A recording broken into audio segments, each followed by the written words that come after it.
Iščupaj rep kod kuće.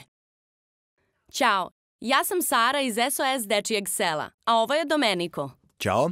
Danas ćemo igrati Iščupaj rep.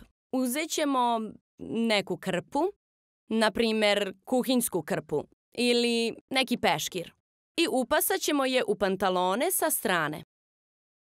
Oslobodit ćemo prostor u celoj sobi i staćemo naspram našeg saigrača. Na primer, brata, sestre, bake, mame ili tate, kogod da je u sobi. Držimo rastojanje i zauzmemo položaj nogu čvrsto ukopanih u pod. Ne sme se kretati po sobi, nije dozvoljeno. Spremni? 1, 2, 3, idemo! Oho! 1 poen! Odlično! 1-0 za mene.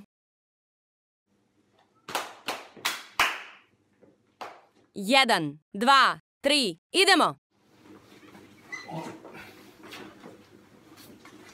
Oho! 2 poena za mene i 0 za Domenika. Danas sam raspoložena za takmičenje.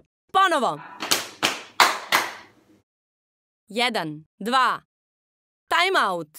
Hajde sada da probamo da se krećemo po prostoriji. Sad je dopušteno pomeranje. Spremni? 1, 2, 3, idemo! Oho! 3 poena! U redu. Igraćemo još.